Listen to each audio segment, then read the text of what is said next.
uh, do this. Ladies and gentlemen, boys and girls, dudes and dudettes, running for the upcoming March primaries, running for Lake County Board. Lake County Board. He's my Democrat. guest, Democrat? Yep. All right. He's my guest in the GMAP Broadcast Network studios on today. Let's put our hands together and welcome Mr. Vance Wyatt! It make you feel like you want to go dunk a basketball. Oh, my goodness. This is good stuff. Man, I tell you, it's an honor, a privilege, and a blessing, man, to have you join us in the studio on today. Welcome to the GMAP Broadcast Network, and we thank God that you took time out on your busy schedule to stop by the studio today, man. Thank you for having me. Oh, man, it's my pleasure. Honor. And, you know, I'm reading up on you here today, Vance, and, of course, you're a young person. Mm-hmm. You're a young guy, and you've had quite a bit of experience. Yes. In the past. Why don't we do this? Why don't we first and foremost have you introduce yourself in such a way where only you can. Okay. And tell us where you're from, and give us a little history about how you got to where you are. All right. Why don't you do that for me? She's back. Gospel music and promotion is sharing. I mean, do that. I'm sorry. It's okay. So I'm from North Chicago. I'm actually a second generation North Chicago high school graduate. I'm class of '08. My mother was class of 1980. My father was 72. So I Wait a minute. Okay, go ahead. So I am the baby of my family. Okay. And actually my whole generation, ironically, because we have a cousin that just retired from Allstate. So that should tell you that, my generation is kind of far apart. Age group. So I've always, I'm part of the grown-ups, I guess you could say. Okay. And I've always have been. Went through North Chicago, did a lot of different programs, played tennis, played soccer back in 8th grade, basketball in elementary school. So I've done a little bit of everything. Mm-hmm. And, I decided after I left, I came back, went away for school, decided to come back and run for alderman. Okay. Decided to run back in 2010. I was 20 years old at that time. Wow. Came back and lost that election horribly. I got 28% of the vote against the current alderman in the 4th Ward in North Chicago. Then I decided to run for park commissioner. And I was running, and this was in 2012 I decided, and I ran in the 2013 election. And the reason I ran this was because my father worked for the park district. Okay. And I know when I was a kid, we had a lot more programs. So that was my biggest thing, was trying to get more programs, trying to get our swimming pool reopened, and then also trying to deal with some of the issues that they had. For instance, our golf course at Falls Park lost $2 million that year that I ran. Wow. So my thing was, well, let's stop spending money at the golf course and losing money there, and let's put it towards our programs for our kids, which to me makes perfect sense. Unfortunately, that election I did lose as well, and I decided to run again in 2015, and I actually was elected. Won by 2 votes and beat a former commissioner that was there for 6 years, the city treasurer, and another former commissioner that was there for 36 years. Wow. Now, this was for Falls Park? Falls Park. Okay. Yeah, so Falls Park is part of Waukegan, North Chicago, and part of Lake Bluff. It does have a little bit of Libertyville Township and all that area, but those areas don't actually have any residents in. We just have residents in North Chicago, Lake Bluff, and then Waukegan. I see. So none of those vote. And then I was there for 2 years. First year I was vice president of the board, and then I was elected president the following year. And then right before I became a county board member, I actually was elected to another term for another 2 years as board president. Wow. Literally, I think 3 weeks before I was appointed to the county board. My thing, and how I guess you can say my heart is humbled over what you've just shared with me, is your passion. Yeah. Number one is you didn't let one loss dictate your destiny. Mm-hmm. You didn't let 2 losses dictate your destiny. You kept striving. Yeah.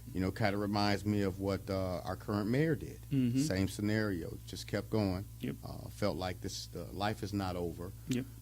And that to me is, I guess you can say, a good sign of a true leader.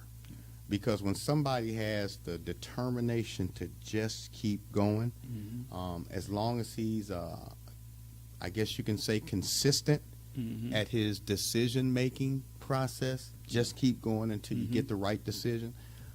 you're in a no-lose situation. Yeah. So I like that determination about you. I'm kind of, I guess you can say, Vance, I'm kind of like a straightforward individual. Mm-hmm. I like to tell people what I think or how I feel, simply because I don't think by telling them anything else is going to matter or make a difference. Yeah, I think by simply being straightforward and telling the truth is the best option. absolutely. You know, I'm reading your information. So you're going to be running for, you're going to be on the ballot for Lake County Board. Yes. Primaries in March. Yep. So you're getting a great start. Yeah. District 14, District yes. 14. Your slogan, Mm-hmm. a new generation of leadership. Yes. Tell me a little bit about that. Well, as I said, I was 20 when I first ran for alderman. I was 23 when I ran for park commissioner, and then 25 when I became a park commissioner. And then my time there as the park district board president, I was trying to come up with any ways we could actually help deal with our budget shortfall. Okay. As you know, with the state, we just finally got a budget after almost 3 years. Mm-hmm. So we didn't get any state funding for 2 years. Wow. From Right, the right, state, actually right. from 2014 to almost 2017. So right after I left the board, we started getting money from 2014 funds. Now, Wow, really? That, Yeah. To just give you an idea. Yeah. So the state already, even when they had a budget, they were almost 18 months behind. So I did fail to mention that I was on the library board for 6 years as Mhm. well. And then while I was at the library, we literally would get checks back to back because the state was so far behind with their payments. Yeah. But when I was there at the park district, I was trying to come up with different ideas on how we can make revenue. So one thing I was trying to look at is getting a car wash. You know, we have the old car wash that's on Mhm. Martin Luther King. I was looking at, can we purchase that? Can we legally purchase it and actually operate it? Well, then our lawyers came back and said, no, you can't. You can't actually purchase it. You can't own one. But then I was like, well, can we own it but have a private company, Yeah. just control it or maintain it or run it for us? Mhm. That came back, we couldn't. So I was just different things on how we can actually make different Generate revenues. money, right, Exactly. right. We have our golf course there, and most of the people that use our golf course come from Lake Bluff Lake Forest. Right. But one thing I was looking at is that we had some empty lot on our golf course that isn't used for anything. Right. And it's adjacent to our park. I was like, well, why don't we do some miniature golf there? Well, then they don't want to the board didn't want to do that. They Wow. didn't like that idea. So what I was looking at doing was trying to get tennis courts there and make them indoors. Mhm. So there's these inflatable tennis court like bubble structures that Mhm, you can use mhm. that you use during the actual winter. So we could actually take them off during the summer, so you can play outdoors So you can play year round. year round. Wow. And then we could actually, since they would be indoors during the winter, we could charge a fee. A lot of park districts that have indoors, for instance, River Trails, which is out by Mount Prospect, Mhm. they have them and they charge about $35 an hour. And if we just undercut, just Lake Bluff, Lake Forest, which is what we do with our golf course, but make sure that since it's not a sustainable, or I guess a long-standing building, we don't have the same repair costs that you would normally incur. Right, So right. we can actually undercut them, get more people in there, so we could actually leave them open for 12 hours. And just I actually did the math. If we just did 60 or 50% of the time, we would actually pay for the tennis course year one, and then after 3 years, we would actually cover the entire bubble structure costs, and it would be net profit, everything after that going forward. Wow. So the plan is, you were really looking into some, generate some finances, some dollars, Yeah. which is a good thing. This is an interesting concept because I know that for a fact there are some other, some very well-known individuals on the ballot along with you. How do you face a situation knowing that there's some, I don't want to call people heavy hitters because I don't believe in the heavy hitter scenario. I just want to say some very well-known individuals that have some very decent respect in our community. What sets you apart from the rest outside of what you've already accomplished? What sets you apart from the rest with the vision that you entail? Well, we could just start off by how I got the position, because both of those individuals applied for the position just like I did, Okay. to be appointed to the county board. We both went before a committee. The committee consisted of Democrats and Republicans because it's a Republican-controlled board. And I walked in with my resume and what I did as a library trustee and then as a park commissioner. Okay. Both of those individuals came in and they had letters of recommendation. I didn't have not one. I literally just Wow. walked on my merit, which to me says that I actually right off the bat I already had something that offer that they didn't have. Period. Right. And then you to take the fact that they both announced the day I was appointed, and that just shows that they care more about, that it's not my turn, and more about, it's theirs in a sense, and we have to move away from that. Mine. This is Exactly. mine. Okay. It's kind of like a 2-year-old that's going through that mind phase almost in a sense, and we got to move away from that really, because especially in our community, because we have so many challenges, and we need to move forward. Right, and if we keep on just having that same old stale mindset or vision, we're never going to move forward, because we keep putting plans in place, Yes. and then nothing happens. And that was my thing with at the Park District. We have a project to do our beach, which is $600,000. We were trying to get that project cost down to about $300,000 or $400,000 roughly. And the reason for that was we were going to work with Waukegan to get sand from Waukegan, truck it over to Falls Park, and actually replenish our beach that way. Right. Build our break walls out, but by doing it, not just by hiring a random company to do it and however much it's going to cost us, but actually using our seasonal staff instead of give them a couple of more weeks of work instead of just laying them off. Help us build it out with our backhoe that we have at the Park District, and just trying to find different ways. And that's my biggest thing, is always trying to find different ways on how we can achieve our goals. That's what, even at the library, we don't have a lot of money in North Chicago. Our library happens to be the poorest library. We spend $26 per resident. And you take Lake Bluff, that has the budget is almost the same as ours. They spend $126 per person in their community, and we try to do more with less. It's not always easy. So some people complain we don't have every book that they want, but we do have in our library alone. And the other thing is we're looking at how we actually purchase our material is based on what people want and what they need. So they can put a request in, and we'll purchase the book. For instance, we're the only library that has Hidden Colors 1 through 4. No other library locally has that, and that's it's a documentary talking about our history back in Africa, and it's really important because we're responsive to our in a sense, the citizens of North Chicago at that board, and the same thing was being done. We were starting to change that tide at the Park District and being more receptive. For instance, I got it didn't get approved by the board, but I put a proposal up to reopen our swimming pool. So there is the issue with the swimming pool that we have in North Chicago, because everyone wants it open. It'd be cheaper for us to build a pool next to it than to fix the current one. So what we were going to do was we were going to turn the current one into a splash pad, and then my proposal that I had was to put on a ballot, because unfortunately the board didn't want to they didn't want to vote on the swimming pool. Okay. So what I decided was, why don't we let the citizens decide? Why don't we put a question on the ballot, say this is going to cost X number of millions of dollars to actually pay for a swimming pool, then to maintain it per year. Right. So shall we levy a tax to open a swimming pool and maintain it? Right. So these funds would be in a completely separate fund that couldn't be, or it would be called a restricted fund, where we couldn't move money from there to fund other services. So you couldn't do any swaps, which is what Springfield had done, again, in the shape that it's in, and the Park District had done over for years, before it even was thought of. Okay. Because our Park District happens in North Chicago, which is Falls Park, is older than the city of North Chicago. Wow. It's 2 years older. So this year is actually 110 years for the Park District. And, some of these issues have been, long withstanding. Right. And if we don't change that mindset of how we operate and how we do things and how we go about things, we're going to continually go down the same thing over and over. That reminds me of something, man. In the church, you got people that religiously go through things over and over. We've been doing this for years. Yep. So why change it now? That's exactly why, because you've been doing it for years. A new generation of leadership brings me to that same proven concept that it's time for change. Yep. People want new. They want a new perspective. They want a new vision. They want a new focus. They want new direction. Yes. And that's what it sounds to me that you would give this particular position. Absolutely. A new vision. I mean, we've sat here and we've talked for just a little time, and I have began to embrace your vision. And I'm looking at some of the information, property tax relief, reduction of, oh my goodness, this is a great one, reduction of recidivism. Yep. Everybody that I have been in contact with over the past 6 to 8 months has a focus on trying to find a way to reduce recidivism. Yep.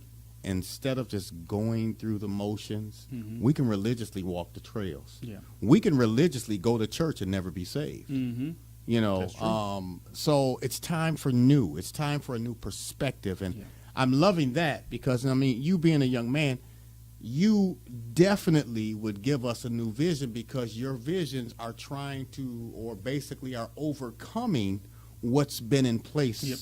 for years. Mhm. You know, and instead of putting someone in there from the past that's a part of the past. Yeah. I mean, come on, that doesn't take a rocket scientist to It figure doesn't. out. It doesn't at all. Of course, I've heard you mention about jobs. Yep.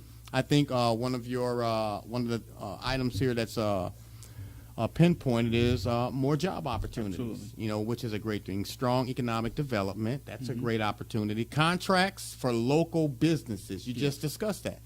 You would rather work with individuals in this immediate area instead of Absolutely. going outside of the community, outside of the area, outside of the county, and bringing people in. Why not put to work those that are already implemented in this area and let them generate an income and enhance the development of the city at the same time? Exactly. Wow, awesome. Yeah, the money that we would pay out actually goes into that business. That business then deposits it into the bank that's locally, and then that business or that loan or that bank actually loans it out to someone else in the community. Right. So then it allows your money to bounce and it multiplies.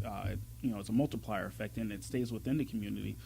For instance, we, at the library, we have a movie about Black Wall Street, and back during Black Wall Street, due to the segregation aspect of it, our money multiplied 21 times. Right. So right, for every right. dollar that was invested or spent the first time, it would be multiplied into $21. Right. And we need to do the same thing here locally. We have a lot of Absolutely. businesses here that can do some of it. They may not be able to do every aspect of, say, our beat project. They may not be able to do all of it. Right. But what we Right. could do is we could take what they do, what they're able to do, and allow them to do those portions, and then we would outsource, whatever they can't do. But the first step is to look what we could do locally. For instance, just doing printing. We have Weekly right there on Green Bay Road in Yes. North Chicago. Yes. So when we buy business cards in North Chicago, we actually put an emphasis on local businesses first. Okay. Now there are certain state laws that say you can't do that specifically, but there's a way that you have to do it, and you have to find the most qualified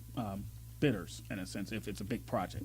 But there's ways you can do subcontracts where you actually work into that RFP that will focus on getting individuals from the community to actually do those projects. Okay. And then we also have to train them. We have workforce development at Lake County. Instead of spending $20,000 in the jail to lock up somebody, Right. we take some of that money, send them to workforce development or COC to get a trade or Right. to get an associate's degree, and allow them to actually further their lives. It's $5,000 to go to COC for 2 years to get an associate's degree Right. versus $20,000 to lock someone up. That doesn't make sense, and that's per year we're talking about. So Right. over 2 years where they would have got their associate's degree, we're spent $40,000 versus $5,000. Wow. That right there is a savings, which means then you can also lower your property taxes right off the top because of that. Mm-hmm. Or you could take that $40,000 and then send them off to go get a bachelor's degree Right. or a master's degree. Right. And now you're able to educate the community and build it up because we have all these roads here. And if we teach some kids, how to actually repair roads, Yes, send them yes, to school for that, yes, they yes. start their business. Now we Yeah. have a local contractor that can do it, and then now that money stays right here in the community, and we use the money that we initially put in, and now we get it multiplies back to us, Right to in everyone. in our own Yep. backyard. That and I have never. I mean, it's something that I guess I could honestly say has sat there in the back of my mind is how can we make certain things take place? How can we make certain things happen? And that's an awesome concept. Yeah. I mean, all the way around the board but believe it or not, that's how other people do it. Yep. They make sure that what they invest comes right back into the investment, really. Exactly. So that's a pretty good, if somebody wanted to really reach out and find out what they can do to assist you along your campaign trail, of course, for those of you that don't know, for those of you that just might be tuning in, we have Mr. Vance Wyatt here with us running for Lake County Board. Yep. And I'm actually in their office right now. Now, yeah, I've been tell in me office for 4 months now. You're the commissioner now. Yes, currently I am the commissioner. You're in Audrey Nixon's Correct. seat. Okay. Yes, I took over for Miss Nixon about a month after, or 2 months after she passed away. Let me ask you this. Yes. How did you end up in seat? So initially, so there was an application process where Okay. we all had to apply for it, where you would go before a committee. Uh-huh. I initially didn't plan on applying. Had just got reelected as board president for Falls Park, so there was a Okay. lot of things I wanted to work on there and finish up there. But I had a lot of individuals. Even when I was actually going to Springfield to lobby Springfield to pass a budget so we can get some of these big money. projects Right. done. And someone just called. Pretty much I had got someone to give me a call and just literally had me on the phone for 45 minutes, just trying to convince me to actually apply for it. Now, you had to apply Yes. to kind of like what Rita went through. Yes. And now what Sylvia, Mm-hmm. now Sylvia Bolton actually, went through. Yep. You went through the same process, Absolutely. and you ended up as our current sitting commissioner. Correct. So you had to actually be accepted. Yes. This was not like I want that position. Here it is, Vance. You got it. Yep. You had to go through a process. You had to. Mhm. Did you have to literally be voted in? Yeah. So there was a committee of about 9 individuals. 3 of them were sitting, or 4 of them actually were sitting county board members. Okay. One was the party chairman for the county, and then we had a statewide or countywide elected official that's a Democrat there. Mm-hmm. And they deliberated. They met with all 11 or the people that applied. That's for it. So, where I was going. Yeah, There so- were how many people that so applied? about 11 people. So out of these 11 people, Mhm. you ultimately ended up receiving the opportunity Yes. to supersede or replace. I don't want to say replace, bad terminology. Yeah. I don't want to say replace, but take advantage of the opportunity to be placed in that particular position. Correct. Due to an unfortunate situation, Yes. of course. But you actually ultimately was the one elected to. That right there, my friend, should, in my opinion, speak volume. I'm sure that someone that doesn't have all the experience in the world as commissioner, because I'm sure you probably had some people out of that 11 that may have had some experience. I'm sure. I know that some of the people that you're up against now has it. They have the commissioner, quote unquote, experience in the past. But for you to be selected out of 8, 9, 10, 11 people should speak volume. Yeah. So that means someone sees the vision. Someone recognizes your abilities. And right there alone, I mean, like I said, I believe in my spirit, Vance, that people are looking for a new vision, a new direction. And in order to get new, you have to start fresh. Yep. So that speaks volume to me. Again, we want to encourage people to get out and vote. Yes. Of course, it says here on March 20th. Yes. So vote for the only progressive Democrat. Yes. All right, and that's you. Yep. And of course, you're stating, and I quote, "I want to continue to serve as our community's advocate." Absolutely. This is some good stuff, man. Yeah. Thank And they can visit your website, Yes. VanceWyatt.com, Mm-hmm. and that's VanceWyatt.com. And then I have Facebook and Twitter and then Instagram as well. Okay. Now, if they want to contact you directly, is there a phone number? A Yes. lot of, I'm old school, man. Yeah. I need to hear a voice sometime, man. I want to talk to somebody. So, is there a phone number? Yeah, it's 224 Uh-huh. 419 Let me write this down. Okay. I'm sorry. 224 224 uh-huh 419 419 4509. 4509. Yep. I want to be able to share that information with our viewers and listeners throughout the week. Yes. I have opened the door, rolled out the red carpet to let you know that this is a platform that you can take full advantage of. I appreciate that. We average about anywhere between 30 and 40,000 people on a monthly, and we want to be able to help share this information. It doesn't matter who I vote for, but what does matter is that people put the right person in the right place. I will be the first one to say when Mayor Cunningham ran up against Wayne Motley, I would be the first one to say I didn't think he would get past him. I would openly say that, even though I supported Sam for what he does, and what he did, but I didn't think he would get past him. So I'm a firm believer that the impossible is possible. I think people are ready to put the right people in the right places. Look at the presidential situation. Yeah. I think there's a lot of people nodding their head now saying, I wish I had of. Yeah. Or if I would have known this. You know, so now we're making decisions to put the right people in the right places. Our special guest today, again, running for Lake County Board Commissioner, Vance Wyatt. He's here with us in the studio today. I'm encouraging you that on March 20th, get out and allow your voice to be heard. Absolutely. You know, if you had an opportunity, again, Vance, to encourage people before we let you go, encourage people to get out and vote, but more specifically, vote for you on March 20th. I want to give you that opportunity openly right now. I want you to look directly in that camera, and I want you to tell the people, number one, how important it is to just simply get out and vote. Because let their voice be heard is a very, very important statement. And more importantly at this case, why you? Yeah. So it's really important to vote simply for the fact that in our local elections in North Chicago, Waukegan specifically, these elections typically are won by 1 or 2 votes. Myself, I became commissioner for the Park District by 2 votes. We have an alderman in North Chicago that won initially by 1 vote. We even had recently in 2017 we had another election where an alderman won by 2 votes. So every vote does count. So every single person that comes out and vote, even if you think that person is going to win, it's important that you get out there and make your voice be heard. And then specifically for myself, everything that that I'm running on, from recidivism issues to lowering property taxes for the community, bringing jobs to the community as well. I've been doing as a park commissioner and also as a library trustee.